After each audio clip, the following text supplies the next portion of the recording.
السلام علیکم عزیز طلبہ، وعلیکم السلام ورحمۃ اللہ وبرکاتہ۔ مرحبا بعودتکم ایھا الطلاب الکرام الى درس الحدیث من جدید، فحیاکم اللہ وزادکم اللہ علما وعملا ورزقا طیبا وعلما نافعا۔ رب اشرح لی صدری ویسر لی امری واحلل عقدۃ من لسانی یفقہوا قولی۔ رب یسر ولا تعسر واتمم بالخیر، رب سهل ویسر ولا تعسر علینا یا میسر کل عسیر۔ عزیز طلباء، بفضل اللہ و بعونی جل وعلا ہمارے پاس مشکات المصابیح کے سلسلہ دروس کا یہ ایپیسوڈ نمبر 52 ہے، اور ہمارا فوکس حسب معمول ترجمہ پر ہوگا۔ قابل وضاحت الفاظ کی وضاحت کی جائے گی اور حدیث کی اسنادی حیثیت کی نشاندہی بھی۔ وما توفیقنا الا باللہ، آتے ہیں احادیث کی نصوص کی جانب براہ راست کتاب سے۔ دیکھتے ہیں ہمارے پاس پہلی کتاب الزکوٰۃ کے ضمن میں کون سی حدیث ہے۔ جیسا کہ آپ کے علم میں ہے کہ یہ مختلف ابواب کتاب الزکوٰۃ کے تحت یہ ترتیب سے دیے گئے ہیں، مختلف مسائل پر مبنی، اور یہ حالیہ باب جو ہمارے پاس ہے اس وقت آج کے اس لیسن کے حوالے سے، یہ اللہ کی راہ میں خرچ کرنے کی فضیلت اور روکنے یا بخیلی اور کنجوسی کی مذمت کے بارے میں ہے۔ تو کچھ احادیث ہم نے گزشتہ سبق میں بھی پڑھی اور بقیہ آج انشاءاللہ مطالعہ کرتے ہیں۔ وما توفیقنا الا باللہ، آتے ہیں پہلی حدیث کی جانب۔ 1861 وان اسماء رضی اللہ تعالیٰ عنہ، اسماء رضی اللہ تعالیٰ عنہ سے یہ روایت ہے، قالت کہتی ہیں، قال رسول اللہ صلی اللہ علیہ وسلم، کہ اللہ کے رسول صلی اللہ علیہ وسلم نے فرمایا، طبعاً مجھے فرمایا، جو روایت کرنے والی ہیں، کہ انفقی، کہ خرچ کرتی رہیے، ولا تحصی، اور شمار نہ کریں، خرچ کرتے رہیے اور شمار نہ کرنا، جو بھی خرچ کرو اللہ کی راہ میں، اللہ کے لیے، انفقی، خرچ کرتی رہو، ولا تحصی، اور نہ شمار کرو، فیوصی اللہ علیہ، کہ اللہ بھی ثواب اور اجر میں، یعنی اللہ بھی گن گن کر یا شمار کر کے تجھ کو اجر دے گا۔ ولا توعی فیوعی اللہ علیہ، اور اسی طرح مال کو روک کے اپنے پاس نہ رکھو، فلا توعی، اور نہ رکھنا مال کو روک کر اپنے پاس، فیوعی اللہ علیہ، کہ اللہ تجھ سے جو فضل ہے، کرم ہے، اجر ہے، ثواب ہے، وہ روک لے گا۔ اور رخی مستطاعتی، اور جہاں تک ممکن ہو سکے اپنا اللہ کی راہ میں خرچ کرتی رہنا، یعنی لوگوں کو عطا کرتی رہنا، تاکہ اللہ اپنے اجر اور ثواب اور فضل اور کرم آپ کو عطا کرتا رہے۔ تو جتنا خرچ، جیسا کہ یبن آدم انفق انفق علیک، آگے بھی حدیث آ رہی ہے کہ خرچ کرو گے تو اللہ بھی خرچ کرے گا، روکو گے تو اللہ بھی روک دے گا۔ تو یہ ہے فضیلت اللہ کی راہ میں خرچ کرنے کی، کہ جتنا خرچ کرو گے اسی حساب سے اللہ بھی اپنے فضل و کرم کے رزق کے دروازے کھول دے گا۔ تو اللہ کا عطا کرنا اسی کے شیان شان ہے، اس کا کوئی حد و حساب ہی نہیں ہوتا جب وہ عطا کرتا ہے۔ تو حدیث کے الفاظ، ارتقی مستطاعتی، کہ اس کا معنی ہے کہ حسب استطاعت، یعنی اللہ کی راہ میں دیتی رہو، خرچ کرتی رہو۔ ارتقی مستطاعت، اس کو انڈر لائن کیجئے۔ آگے حدیث ہمارے پاس 1862، ابو ہریرہ رضی اللہ تعالیٰ عنہ سے روایت ہے، قال، کہتے ہیں، قال رسول اللہ صلی اللہ علیہ وسلم، کہ اللہ کے رسول صلی اللہ علیہ وسلم نے ارشاد فرمایا، قال اللہ تعالیٰ، طبعاً یہ حدیث قدسی ہے، کہ اللہ تعالیٰ ارشاد فرماتا ہے، انفق یا ابن آدم، خرچ کرتے رہو اے آدم کے بیٹے، خرچ کرتے رہیے، انفق علیک، میں تجھ پہ خرچ کروں گا، یعنی اے آدم کے بیٹے تم خرچ کرو میری راہ میں، اور میں تجھ پر اپنے فضل و کرم کے رزق کے خزانے وا کر دوں گا، بہا دوں گا، خرچ کروں گا۔ متفق علیہ۔ تو اس حدیث میں یہ بھی بڑی آمد اور بڑی معروف حدیث اور صحیح ہے۔ حدیث کے الفاظ، یا ابن آدم انفق انفق علیک، اس کو انڈر لائن کیجئے کہ اے آدم کے بیٹے خرچ کر، میں تجھ پر خرچ کروں گا۔ آگے حدیث نیکسٹ ہے 1863، ابو امامہ باہلی رضی اللہ عنہ سے یہ روایت ہے، وعن ابی امامہ رضی اللہ عنہ قال قال رسول اللہ صلی اللہ علیہ وسلم، کہ اللہ کے رسول صلی اللہ علیہ وسلم نے ارشاد فرمایا، یبن آدم، اے آدم کے بیٹے، ان تبذل الفضل، یہ کہ تو فضل کو خرچ کرے، فضل سے مراد یہاں وہ مال ہے جو حلال ذرائع سے، جائز ذرائع سے، وسائل سے کمایا ہوا ہو، خون پسینے کے ساتھ۔ ان تبذل الفضل، کہ تو مال خرچ کرے، خیر لک، تیرے لیے یہ بہتر ہے، وان تم سکاؤ، اور یہ کہ اگر تو اس مال کو روک لے خرچ کرنے سے اللہ کی راہ میں، شر لک، تو وہ تیرے لیے شر کا باعث ہے، ولا تلام علی کفاف، اور تو نہیں ملامت کیا جائے گا علی کفاف، ضرورت کی حد تک لینے میں، ضرورت کی حد تک مال کو حاصل کرنے میں تو ملامت نہیں کیا جائے گا، تو ملامت زدہ نہیں ہوگا۔ وابدأ بمن تعول، اور خرچ کر اس سے جس کی تجھ پر ذمہ داری ہے اپنے اہل و عیال میں سے، جن کا تو ذمہ دار ہے وہاں سے تو ابتدا کر، یعنی شروع کر۔ تو ظاہر ہے کہ اگر مال ہے، سب سے پہلے جیسے حدیث صحیح مسلم کی حدیث میں ہے کہ اذا اعطاک اللہ خیرا فابدأ به نفسک ثم اہلک، کہ اگر اللہ نے تجھے خیر عطا کی ہے، مال عطا کیا ہے، تو سب سے پہلے تیرا اپنا نفس، یعنی تیری جان، تیری ذات، وہ اس کی حقدار ہے، اور اس کی ضرورت پوری کر اپنی، اور پھر اپنے اہل و عیال کی، اور اسی طرح جن کا تو ذمہ دار ہے پھر ان پر خرچ کر، ابتدا ان سے کر، اور سب سے پہلے انسان کے سلسلے میں اس کا اپنا نفس، اپنی جان، اپنی ذات ہے۔ تو بہرحال یہ حدیث جو ہم نے پڑھی ابھی،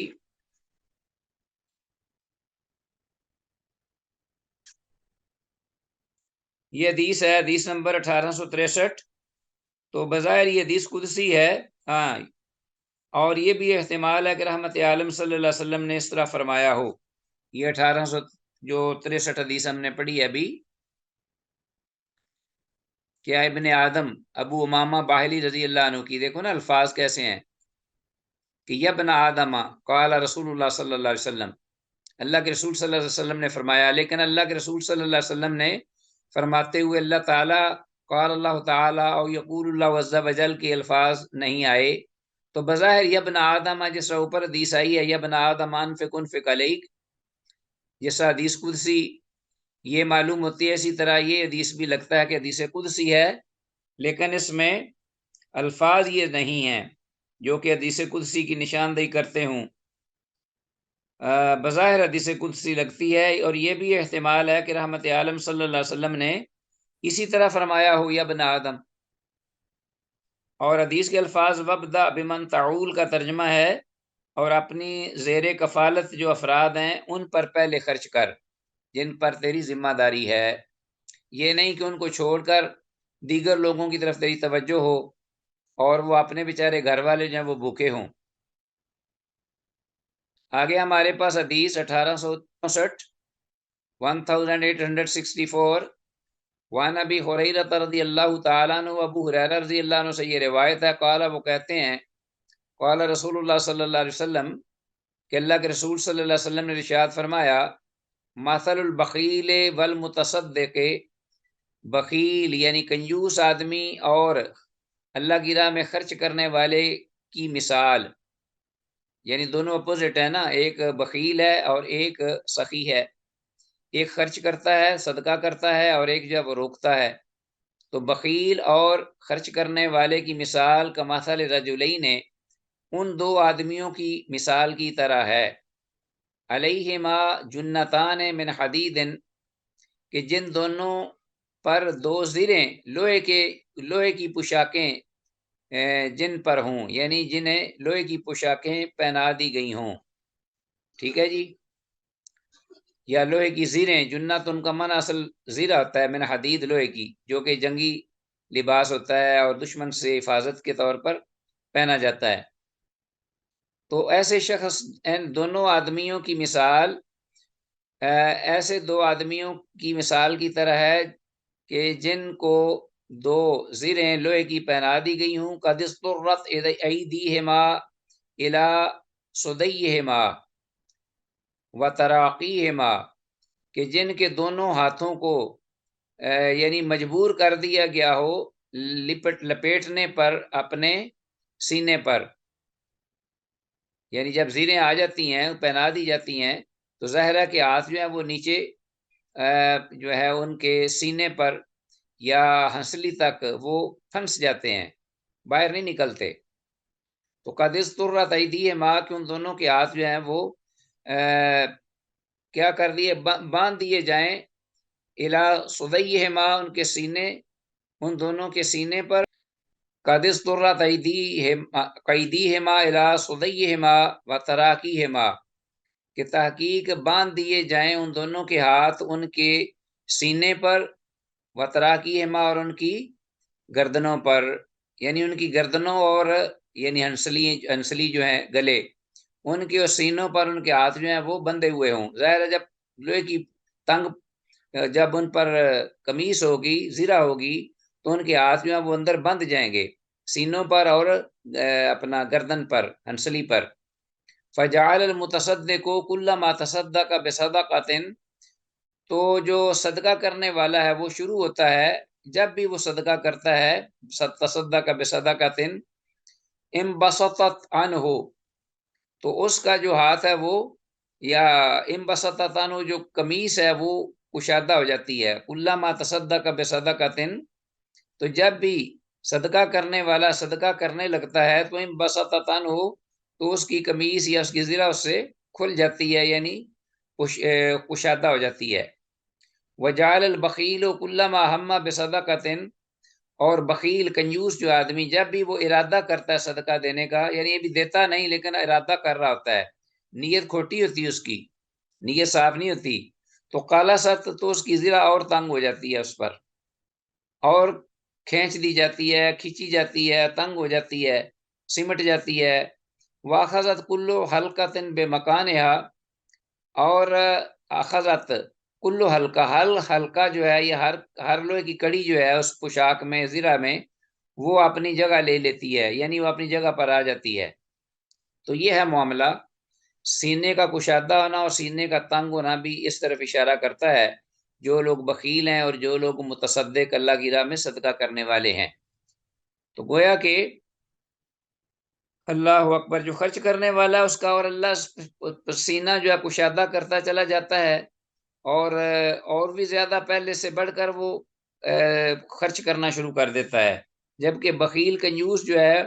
وہ جب بھی ارادہ کرتا ہے صدقہ کرنے کا تو اس کا اور سینہ جو ہے وہ تنگ ہو جاتا ہے، اور زیادہ بخیلی میں، کنجوسی میں وہ بڑھ جاتا ہے، والعیاذ باللہ۔ تو حدیث نمبر یہ 1864 کا خلاصہ کیا ہے کہ سخی جو ہے کمال خوشی سے، جبکہ بخیل کی صدقہ کے وقت جان نکلتی ہے، ٹھیک ہے جی، سخی جو ہے وہ خوش ہوتا ہے اور بخیل اس کی جان نکلتی ہے۔ حدیث میں مذکور لفظ قالا سات، اس کو انڈر لائن کیجیے، اس کا مطلب ہے سکڑ جاتی ہے، تنگ ہو جاتی ہے، یا اس کا ویسے تو ماضی ہے، سکڑ گئی یا تنگ ہو گئی، لیکن یہاں جب ہم اس کا ترجمہ کریں گے کہ کلا ما ہم بصدقۃ، جب بھی وہ کرے صدقہ دینے کا قصد بخیل، وجعل البخیل کلا ما ہم بصدقۃ قالست، تو وہ اس کی زرہ اور تنگ ہو جاتی ہے، سکڑ جاتی ہے۔ واخذت کلو حلقۃ بمکانہا، اور ہر کڑی اپنی جگہ پر آ جاتی، مطلب یہ کہ اس کا سینہ اور تنگ ہو جاتا ہے اور بخیلی اور کنجوسی میں اور بڑھ جاتا، اور اگر خرچ کرنے کے لیے اس کو مجبوری ہوتی ہے خرچ کرنے کی یا پڑ جائے تو ویسے اس کی جیسے جان نکل رہی ہے، والعیاذ باللہ۔ آگے حدیث ہے جابر رضی اللہ عنہ سے، وان جابر رضی اللہ تعالیٰ عنہ قال، کہتے ہیں قال رسول اللہ صلی اللہ علیہ وسلم، کہ رسول اللہ صلی اللہ علیہ وسلم نے ارشاد فرمایا، اتقوا الظلم، کہ ظلم سے بچو، فَإِنَّ الظُّلْمَ، بے شک ظلم، ظلمات یوم القیامہ، قیامت کے دن کئی ایک ظلمات یا اندھیروں کا باعث ہوگا۔ ایک ظلم جب آدمی کرتا ہے تو کئی ظلم جنم لیتا ہے، کئی ظلم جنم دیتا ہے، اور کئی ظلم اور بڑھ جاتے ہیں، والعیاذ باللہ۔ واتقوا الشح، اسی طرح آپ صلی اللہ علیہ وسلم نے فرمایا کہ بخیلی سے بچو، کنجوسی سے، فَإِنَّ الشُّحَ أَهْلَكَ، اس لیے کہ جو بخل ہے، کنجوسی، اہلکا اس نے ہلاک کر کے رکھ دیا من کانا قبلکم جو تم سے پہلے لوگ تھے حملہم علی ان صفقوا اس بخیلی اور کنجوسی نے یہاں مار ماری کہ ان لوگوں کو جو گزشتہ لوگ تھے ان کو انگیخ دلائی ان کو ابھارا حملہم علی ان صفقوا دماءہم کہ یہ کہ وہ بہائیں اپنے خون ایک دوسرے کے خون بہائیں ایک دوسرے کو قتل کریں ماریں واستحلوا محارمہم اور ان کی جو حرمات یعنی حرمت کی چیزیں تھیں ان کو حلال کرنے پر اس شحہ یعنی بخیلی نے اکسایا ان کو اور انہوں نے ارتکاب کیا جو محارم تھے یعنی اللہ کی حرام کردہ چیزیں یا حدود ان کو پامال کیا ان کو حلال کیا اور آپس میں ایک دوسرے کا بھی خون بہایا والعیاذ باللہ۔ حدیث میں لفظ شحہ کا معنی ہے مزید مال کی حرص یعنی بخیلی کنجوسی۔ جب مزید مال کی حرص آتی ہے تو اس وقت بخل جنم لیتا ہے، تو معنی ایک ہی ہے کہ مال کی حرص یا بخیل ہونا والعیاذ باللہ۔ وَمَن یوق شح نفسہ فاولئک ھم المفلحون، قرآن میں آتا ہے کہ جو اپنے آپ کو بچا گیا اس بخیلی اور کنجوسی کی لعنت سے اور اس اپنا قباحت و شناعت والے عمل سے، تو گویا کہ وہی لوگ ہیں جو کہ فلاح پانے والے ہیں۔ سبحان اللہ، اللہم اجعلنا منہ من المفلحین۔ اچھا جی، آگے ہے ہمارے پاس عزیز طلبہ حدیث 1866 1866 وان حارثہ بن وہب حارثہ بن وہب رضی اللہ عنہ سے یہ روایت ہے، قال وہ کہتے ہیں قال رسول اللہ صلی اللہ علیہ وسلم کہ اللہ کے رسول صلی اللہ علیہ وسلم نے ارشاد فرمایا تصدقوا صدقہ کیا کرو فإنہ یاتی علیکم زمان کہ بے شک شان یہ ہے کہ یاتی علیکم زمان کہ تم پر ایک ایسا دور آئے گا وقت آئے گا کہ یمشی الرجل بصدقتہ کہ آدمی لے کر چلے گا اپنا صدقہ فلا یجد من یقبلها تو کسی بھی ایسے شخص کو نہیں پائے گا یا پا سکے گا جو اس کو قبول کرے۔ یقول الرجل آدمی یہ کہے گا یعنی جس کو وہ دینا چاہے گا صدقہ تو وہ آگے سے کیا جواب دے گا کہ لو جئت بها بالامس اگر تو اس کو کل لے کے آئے گا یا اگر تو اس کو کل لے کے آتا یعنی کل جو گزرا ہوا ماضی ہے پاسٹ، لو جئت بها بالامس اگر تو لے کے آتا اس کو کل گزشتہ لقبلتها تو میں اس کو قبول کر لیتا فاما اليوم تو جہاں تک معاملہ آج کے دن کا فلا حاجت لی بها تو آج مجھے اس کی کوئی ضرورت نہیں رہی۔ اللہ اکبر۔ تو آج بھی صورتحال ایسی بنی ہوئی ہے، لیکن اس کا مطلب یہ نہیں کہ جو لوگ مانگنے والے تو آج بہت زیادہ ہیں، اتنے زیادہ ہیں کہ آپ کسی بھی چوک پہ کھڑے ہو جائیں تو آپ پر اللہ بول دیں گے، گروپ کے گروپ۔ اس کا مطلب یہ ہے کہ ایسا شخص نہیں ملے گا اس وقت جو کہ حقدار ہوگا۔ حقدار شخص جو ہے وہ نہیں ملے گا، جو حقدار نہیں وہ تو پیشہ ور لوگ تو بہت زیادہ ہوں گے، بلکہ وہ زیادہ بڑھ جائیں گے وہ، اور جس کو ضرورت ہوگی ضرورت رکھنے والا شخص حقیقی وہ نہیں ملے گا، ایسی صورتحال آئے گی۔ تو یہ کچھ تو حالات ہو چکے ہیں، کچھ آئیں گے آگے جس سے اللہ کو علم ہے۔ بہرحال یہ بھی اس میں اشارہ ہے کہ نیکی کرنے میں دیر نہ کرو کہ آج آپ کو اگر اللہ توفیق دیتا ہے اور آپ کے ہاتھ میں کچھ ہے دینے کے لیے تو ہو سکتا ہے کل آپ کو ملے نہ، کچھ دینے کے لیے آپ کے ہاتھ میں نہ رہے، یہ بھی ہو سکتا ہے، اور جس کو دیں وہ بھی نہ رہے، تو آپ اس صدقے سے یا صدقے کی جو برکات ہیں اور ثمرات ہیں اس سے آپ محروم ہو جائیں گے۔ تو جو ہی موقع ملے اس کو فوراً جلدی کرنے میں، صدقہ دینے میں جلدی کرو، تصدقوا، یہ حکم ہے۔ 1866 حدیث میں مذکور ایسے حالات غالباً امام مہدی رحمہ اللہ کے عہد میں ہوں گے، واللہ عالم۔ یہ بھی کہا بعض لوگوں نے، اہل علم نے،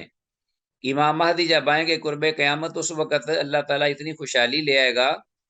کہ کوئی بھی شخص جو ہے وہ اپنا محتاج یا ضرورت مند نہیں رہے گا، اور لوگ ڈھونڈتے پھریں گے کوئی صدقہ لینے والا ہو تو میں اس کو دوں، لیکن کوئی بھی شخص ملے گا نہیں، اور آگے سے لوگ یہی کہیں گے کہ تو کل لے کے آتا، یعنی کل جب مجھے ضرورت تھی، یعنی پہلے گزرے ہوئے ماضی میں وقت میں تو میں لے لیتا، اب مجھے ضرورت نہیں ہے۔ اچھا جی، تو نیکی کرنے میں عزیز طلبہ جلدی کرنی چاہیے، سوچنا نہیں چاہیے کہ وقت ہاتھ سے نہ نکل جائے اور کوئی رکاوٹ نہ بن جائے۔ آگے حدیث ہے ابو ہریرہ رضی اللہ عنہ سے 1867 1867 وعن ابی ہریرہ رضی اللہ تعالی عنہ قال قال رجل یا رسول اللہ، ابو ہریرہ رضی اللہ عنہ سے یہ روایت ہے، کہتے ہیں کہ قال رجل، ایک آدمی نے کہا اے اللہ کے رسول، یا رسول اللہ، ایو صدقۃ اعظم اجرا، کون سا صدقہ زیادہ بڑا ہے اجر کے اعتبار سے؟ قال، آپ نے فرمایا انت صدق وانت صحیح شحیح، یہ کہ تو صدقہ کرے اللہ کی راہ میں، انت صدق اس حال میں کہ وانت صحیح کہ تو تندرست و توانا بھی ہو، اور شحیح اور پھر یہ کہہ کہ تو تندرست بھی ہو اور شحیح اور مال جمع کرنے کی ہرس بھی رکھتا ہو۔ ٹھیک ہے جی، شحیح شحا اسی سے ہے نا، ہرس رکھنا، مال کو جمع کرنا، اور نتیجتاً پھر بخیلی آ جائے والعیاذ باللہ۔ یہ تو بہت بڑا نقص ہے نا، لیکن یہاں آپ صلی اللہ علیہ وسلم نے فرمایا کہ اس حال میں تو صدقہ کرے اللہ کی راہ میں خوشی سے، کشادہ دلی سے، وانت صحیح کہ تو صحیح تندرست و توانا ہو، شحیح اور مال جمع کرنے کی بھی تمنا تیرے اندر موجود ہو، تڑپ رہی ہو، جوش مار رہی ہو کہ مجھے اور ملے، تخش الفقر، تو محتاجی سے ڈرتا بھی ہو، وتامل الغنا، اور جو تونگری ہے اس کی تو امید بھی کرتا ہو کہ مجھے اور اللہ دے اور میں بہت زیادہ مالدار ہو جاؤں، ولا تمہل، اور مت سستی کر خرچ کرنے میں، ولا تمہل، حتیٰ یہاں تک کہ اذا بلغت الحلقوم، کہ جب کہ جان انسلی تک پہنچ جائے، حتیٰ اذا بلغت الحلقوم، یہاں تک کہ جب پہنچ جائے جان انسلی تک، سانس نکلنے کے لیے، قلتا، تو پھر اس وقت یہ کہے لے فلان، فلاں شخص کو، قضا، تو اس وقت یہ کہے کہ لے فلان قضا و لے فلان قضا، کہ فلاں شخص کے لیے بھی اتنا مال اس کو دے دو اور فلاں شخص کو میری طرف سے اتنا مال دے دو، قل لے فلان قضا و لے فلان قضا وقد کان لے فلان، اور تحقیق اس وقت تو فلاں کا پہلے ہی ہو چکا ہوتا ہے، تیرے ہاتھ سے تو وہ نکل گیا ہوگا، اس وقت ایسا کہنے کا فائدہ کوئی نہیں، اس لیے ولا تمہل، مت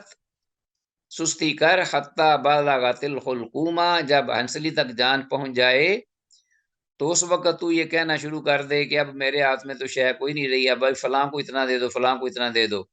اور ایک لمحہ پہلے تو ایک درہم بھی دینے کو تیار نہیں تھا کسی کو، اور جب پتہ چلا کہ ہر چیز مجھ سے چھن رہی ہے، اب کسی کا ہو جائے گا، اب تو ہر چیز دینے پہ تل گیا ہے، اب تو آلریڈی ان کا ہو گیا،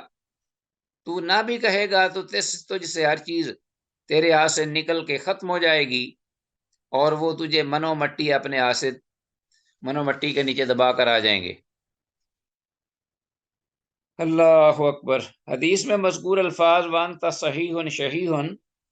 اس کو انڈر لائن کیجیے، اس کا مطلب ہے اس حال میں کہ تو تندرست و توانا ہو، صحت مند ہو، اور مال جمع کرنے کی ہرس بھی رکھتا ہو۔ حدیث کا عزیز طلبہ ما حاصل نچوڑ یہ ہے کہ تندرستی میں دنیا یا تندرستی میں دینا، خرچ کرنا زیادہ ثواب ہے، اجر ہے، اور مرتے وقت صدقہ دے یا وصیت کرے تو زیادہ ثواب اور اجر نہیں۔ تو تندرستی کی حالت میں انسان جو ہے، اللہ کے رسول نے فرمایا کہ بہتر صدقہ وہ ہے، جیسا کہ صحابی نے سوال کیا، آپ نے جواب دیا۔ آگے ہمارے پاس حدیث ہے 1868 وان ابی ذر، ابو ذر غفاری رضی اللہ تعالیٰ عنہ سے یہ روایت مروی ہے، قال، وہ کہتے ہیں انتہیت الی النبی صلی اللہ علیہ وسلم، کہ میں اللہ کے نبی صلی اللہ علیہ وسلم کے پاس آیا، آپ کی خدمت میں حاضر ہوا، وهو جالس فی ظل الکعبہ، اس حال میں کہ آپ کعبہ کے سائے تلے تشریف فرما تھے، فلما رعانی، تو پھر جب آپ نے مجھے دیکھا، قال، تو فرمایا، ہم الاخسرون ورب الکعبہ، وہ لوگ گھاٹا پانے والے،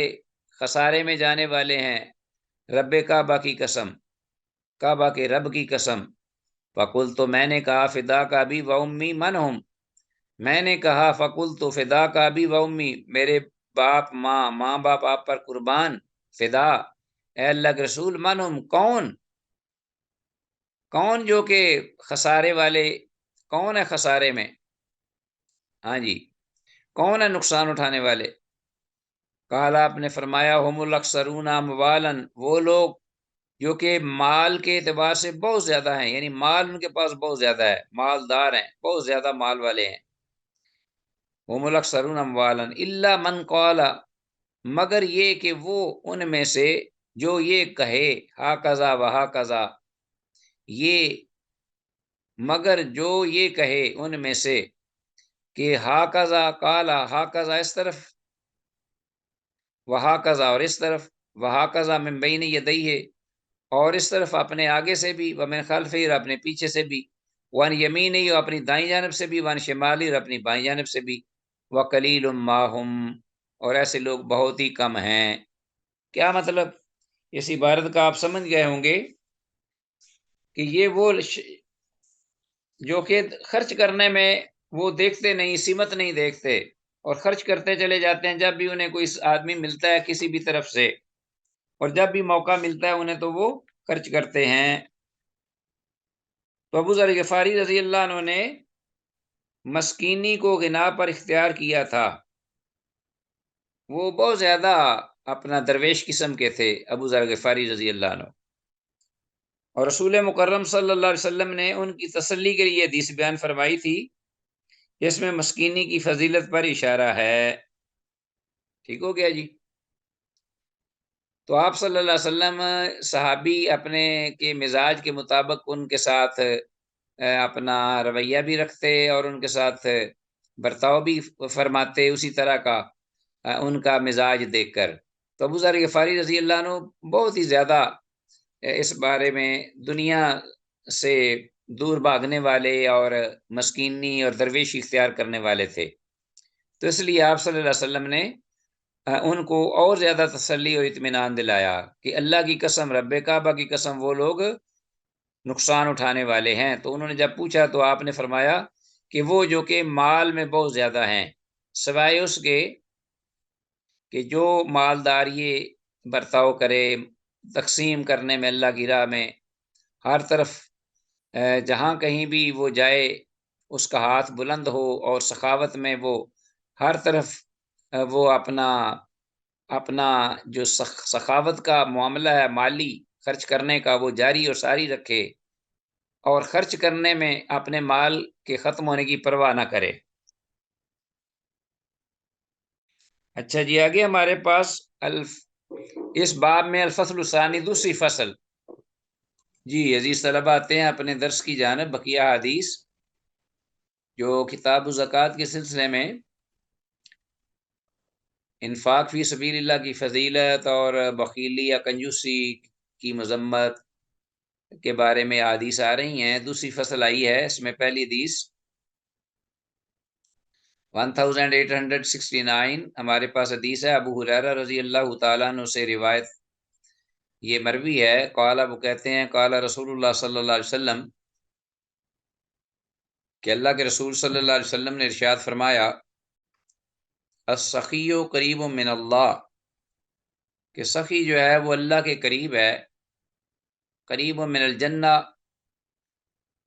جنت کے بھی قریب ہے، قریب من الناس، اللہ کی مخلوق یعنی لوگوں کے بھی قریب ہے،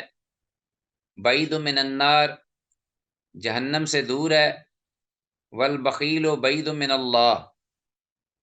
یہ تو بات ہی سخی کی، اور بعید بخیل جو ہے کنجوس، اس کے بارے میں کیا ہے؟ والبخیل بعید من اللہ، کنجوس اور بخیل جو ہے وہ اللہ سے دور ہے، بعید من الجنہ، جنت سے بھی دور ہے، بعید من الناس، اللہ کی مخلوق لوگوں سے بھی دور ہے، قریب من النار، اور جہنم کے قریب ہے، ولجاہل سخی، اور جاہل سخی جو ہے سخاوت کرنے والا جاہل، احب اللہ زیادہ محبوب ہے، پیارا ہے اللہ کی بارگاہ میں، من عابد بخیل ایک کنجوس عبادت گزار سے۔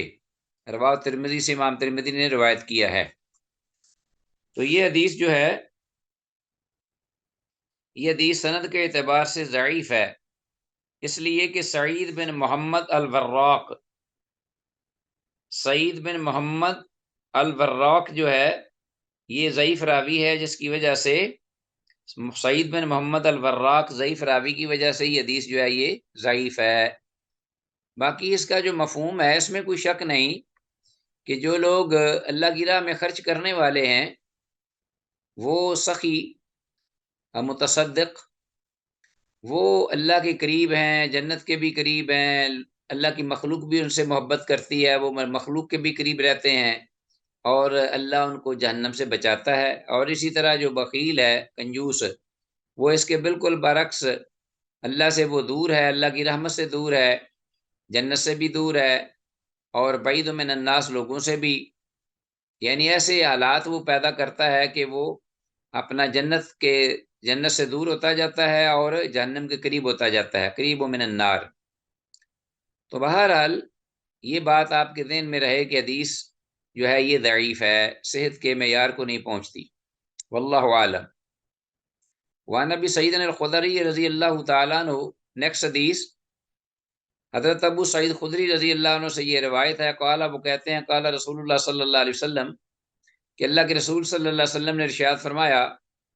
لَأَن يَتَصَدَّقَ الْمَرْءُ فِي حَيَاتِهِ،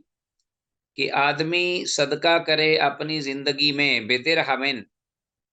یعنی تندرستی کی زندگی جو گزار رہا ہے نارمل، اس میں بِدِرْہَمٍ ایک درم، خیر اللہ اس کے لیے بہتر ہے، من ان يتصدق بمیات عند موتہ، کہ وہ اپنی موت کے قریب 100 درہم جو ہے وہ صدقہ کرے۔ تو تندرستی کی عام نارمل زندگی اور اس حالات میں، یعنی آدمی جب بالکل نارمل حالات میں زندگی گزار رہا ہوتا ہے اور اس کو معاملات درپیش ہوتے ہیں، خرچ اخراجات کا بھی سلسلہ ہوتا ہے،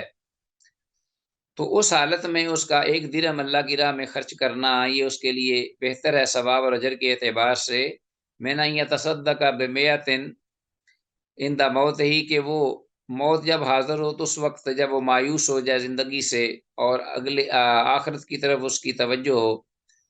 تو اس وقت اگر وہ 100 درہم خرچ کرتا ہے تو ان 100 درہم خرچ کرنے سے اس وقت ایک درہم خرچ کرنا جو ہے وہ اجر و ثواب سے، اجر و ثواب کے اعتبار سے اس کے لیے بہتر ہے۔ رواہ ابو داود، امام ابو داود نے اس کو روایت کیا ہے۔ اس حدیث کی بھی سند ضعیف ہے، اس لیے کہ سند میں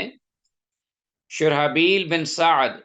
ضعیف راوی ہے اور اسے جمہور اہل علم نے ضعیف قرار دیا ہے۔ اس حدیث کی سند میں شرحبیل بن سعد جو ہے وہ ضعیف راوی ہے۔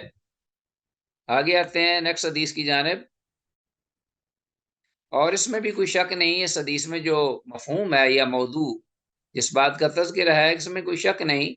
کہ ایک آدمی جو ہے، جیسا کہ رسول اللہ صلی اللہ علیہ وسلم نے گزشتہ حدیث جو صحیح تھی اس میں ہم نے پڑھا،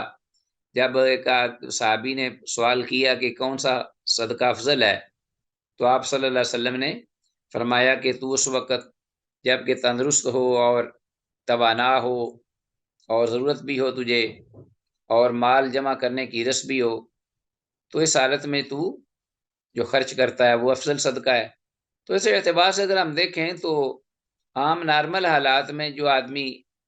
جو خرچ کرے گا وہ اللہ کی بارگاہ میں زیادہ محبوب ہے بہ نسبت اس وقت کے کہ جب وہ یہ سمجھ لے کہ اب موت آ گئی ہے اور میرے پاس تو کچھ نہیں رہے گا، اور اب وہ بڑھ چڑھ کے بولیاں لگا رہا ہے اور دے رہا ہے، فلاں کو اتنا دے دو، فلاں کو اتنا دے دو۔ بہرحال آگے آتے ہیں، حدیث بہرحال ضعیف ہے۔ 1871 ابو درداء رضی اللہ تعالیٰ عنہ سے یہ روایت ہے، نبی درداء رضی اللہ عنہ قال قال رسول اللہ صلی اللہ علیہ وسلم، وہ کہتے ہیں کہ رسول اللہ صلی اللہ علیہ وسلم نے ارشاد فرمایا، مثل الذی یتصدق عند موتہ، کہ اس شخص کی مثال جو کہ اپنی موت کے وقت یا جب موت قریب ہو تو اس وقت صدقہ کرتا ہے، او یعتق یا کہ وہ کوئی غلام آزاد کرتا ہے، کالذی وہ اس شخص کی طرح ہے، یہدی ہاں جی وہ اس شخص کی طرح ہے، یہدی جو ہدیہ دیتا ہے یا تحفہ دیتا ہے، اذا شبع جب وہ سیر ہو جائے، یعنی جب پیٹ بھرا ہوا ہو اس کا، جب پیٹ بھر جائے اس کا تو اس کے بعد جو بچتا ہے وہ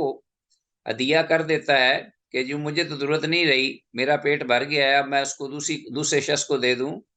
تو ایسے شخص کی مثال اس طرح کے شخص کی ہے جو اپنی موت کے وقت کسی کو آزاد کرے، غلام کو یا صدقہ دے۔ رواہ احمد والنسائی والدارمی والترمذی وصححہ، امام احمد، امام نسائی اور امام دارمی نے اسے اپنی اپنی کتب سنہ میں ذکر کیا ہے، روایت کیا ہے، اور امام ترمذی نے اس کو روایت کر کے کہا ہے کہ یہ صحیح ہے۔ تو 1871 حدیث، ہاں جی، حدیث کی سند جو ہے تحقیق کے بعد معلوم ہوا اہل علم کے ہاں کہ یہ ضعیف ہے، ایسے نہیں جیسے کہ امام ترمذی نے کہا ہے، بلکہ اہل تحقیق نے یہ حکم لگایا کہ یہ حدیث ضعیف ہے۔ بعض اہل علم کی تحقیق نے اسے حسن قرار دیا ہے۔ بہرحال واللہ اعلم وعلم بالصواب، بعض اہل علم کہتے ہیں کہ یہ صحیح ہے، جیسا کہ امام ترمذی بھی ان میں شامل ہیں۔ تو بہرحال اس حدیث کی جو اسنادی حیثیت ہے یا صحت کا معاملہ، اس کو ہم اللہ کی طرف سونپتے ہیں کہ اللہ اعلم وعلم بالصواب، لیکن یہ بھی بعض ذہن میں رہے کہ جب اختلاف ہو جائے حدیث کی صحت کے بارے میں تو بہرحال یہ بات واضح ہوئی جاتی ہے کہ اس کی جو اپنا جرح اس پر کی گئی ہے یا اس کا ضعیف ہونا ہے وہ اتنا شدید زیادہ نہیں کہ اس کو ہم اگنور کر دیں، واللہ عالم۔ آگے حدیث ہمارے پاس نیکسٹ حدیث طلبہ 1872، 1872، وان ابی سعید الخدری رضی اللہ عنہ، ابو سعید خدری رضی اللہ عنہ سے یہ روایت ہے، قال وہ کہتے ہیں قال رسول اللہ صلی اللہ علیہ وسلم کہ اللہ کے رسول صلی اللہ علیہ وسلم نے فرمایا، خصلتان دو ایسی خصلتیں، صفتیں، لا تجتمعان فی مومن جو کہ ایک وقت میں ایک مومن میں جمع نہیں ہوتی، کٹھی نہیں ہو سکتی۔ کون کون سی؟ البخل، خصلتان دو خصلتیں یعنی دو صفتیں، لا تجتمعان نہیں اکٹھی ہو سکتی ایک ہی وقت میں، فی مومن ایک مومن میں، وہ کون کون سی ہیں؟ البخل وسوء الخلق، ایک بخل کنجوسی اور ایک برا خلق یعنی بری عادات، بد اخلاقی، تو یہ دو اکٹھی نہیں ہو سکتی، ٹھیک ہے جی۔ تو دونوں ہی مذموم ہیں، تو ایک صاحب ایمان شخص کو یہ زیب نہیں دیتی دونوں چیزیں، بد اخلاقی اور کنجوسی۔ اس حدیث کی سند بھی ضعیف ہے، سند کے اعتبار سے یہ حدیث بھی صحت کے معیار تک نہیں پہنچی کہ اس میں یعنی اس کی سند میں صدقہ بن موسیٰ کو جمہور نے ضعیف قرار دیا ہے، صدقہ بن موسیٰ کو جمہور اہل علم، اکثر اہل علم کی اکثریت نے اس کو ضعیف قرار دے دیا، تو اس کو اس پہ بھی مارک کر لیں، مارک لگا لیں کہ یہ حدیث بھی ضعیف ہے۔ مومن کامل میں یہ خصلتیں نہیں ہو سکتی، یا تو یہ مطلب ہے اس کا لا تجتمعان فی مومن کہ مومن جو کامل ہے، مکمل ایمان والا، اس میں یہ خصلتیں جمع نہیں ہو سکتی، یا یہ کہ مومن میں یہ دونوں خصلتیں بدرجہ تم نہیں ہو سکتی۔ یہ بھی ہو سکتا ہے اس کا معنی یہ ہو کہ ایک مومن ہے تو اس کے اندر یہ دونوں خصلتیں اکٹھی ایک وقت میں مکمل نہیں ہو سکتی، تھوڑی بہت تو ہوں گی لیکن مکمل نہیں ہو سکتی۔ تو ایسا کوئی بھی صاحب ایمان نہیں کہ جس میں تھوڑا بہت یہ اس کے اندر رمق نہ ہو، بخل کی، کنجوسی کی، اور بعض اوقات بد اخلاقی بھی اسے ہوئی جاتی ہے، معصوم تو کوئی بھی نہیں ہے۔ تو یہ دونوں خصلتیں، یہ بھی معنی ہے کہ ایک مومن کامل میں یہ خصلتیں نہیں ہو سکتی بالکل، تو جو کامل ایمان والا ہے اس میں بالکل ہی نہیں ہوں گی، یا یہ کہ مومن، عام مومن میں یہ دونوں خصلتیں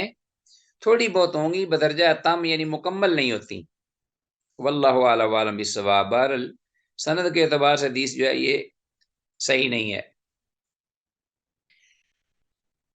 آگے ہمارے پاس حدیث ہے عزیز طلبہ 1873،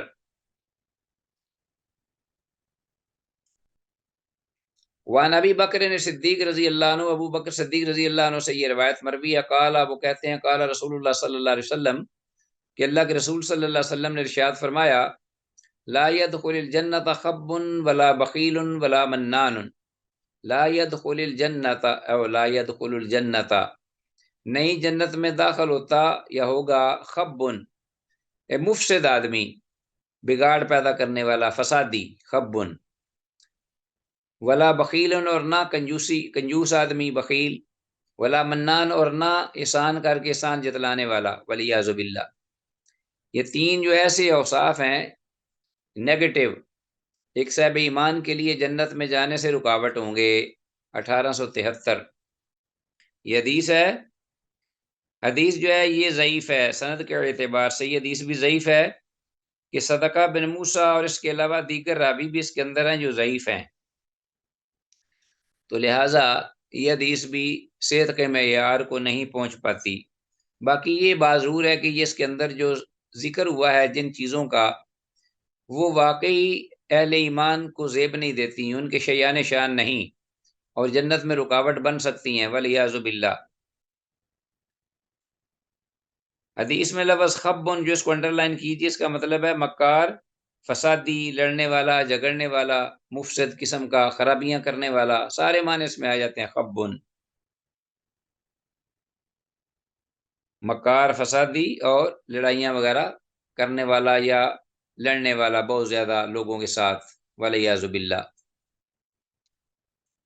آگے ہمارے پاس حدیث ہے 1874 1874،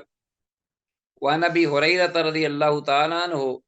ابو ہریرہ رضی اللہ عنہ سے یہ روایت ہے، قال وہ کہتے ہیں قال رسول اللہ صلی اللہ علیہ وسلم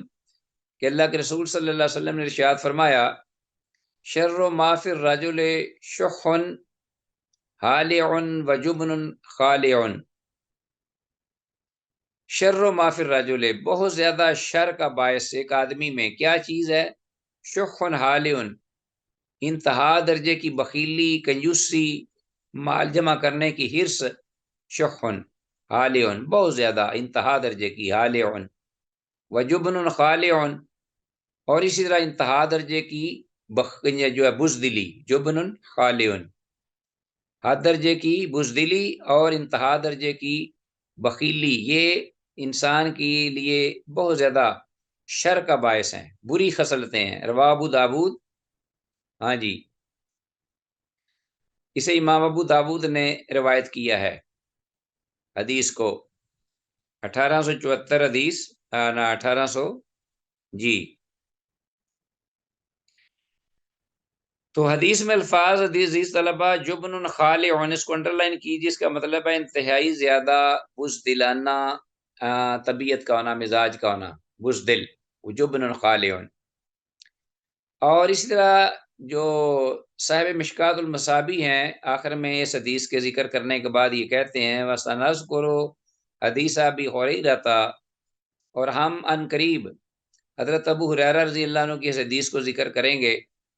کون سی حدیث؟ جس میں یہ الفاظ ہیں لا یجتمع الشح والایمان، کہ بخیلی اور حرص، مال جمع کرنے کی حرص، یہ بخیلی یعنی مال جمع کرنے کی حرص، والایمان، اور ایمان، لا یجتمع، یہ دونوں اکٹھے نہیں ہو سکتے۔ کون سی جگہ میں اس کو ذکر کریں گے؟ یہاں یہ حدیث تھی لیکن امام صاحب نے اس کو ہٹا کر اس جگہ میں اس کو ذکر کر دیا ہے، فی کتاب الجہاد انشاءاللہ تعالی، کتاب الجہاد میں، کتاب الجہاد میں اس کو ذکر کر دیا ہے امام صاحب نے، اور اس میں یہ زیادہ موضوع ہے، مناسب ہے۔ لا یجتمع الشح والایمان فی کتاب الجہاد انشاءاللہ، وہ کہتے ہیں کہ ہم کتاب الجہاد میں اس حدیث کو، ابو ہریرہ رضی اللہ عنہ کی حدیث کو ہم ذکر کریں گے۔ تو عزیز طلبہ، اس کے ساتھ ہی ہمارا اللہ کی توفیق سے آج کا یہ لیسن اختتام پذیر ہوا، اس دعا کے ساتھ کہ جو کچھ کہا سنا ہے، اللہ جل شانہ کی بارگاہ میں دعا ہے کہ اللہ اس پر سمجھ کر عمل کی توفیق دے۔ ھذا ما عندی واللہ اعلم بالصواب، وإلی اللقاء، والسلام علیکم ورحمۃ اللہ وبرکاتہ۔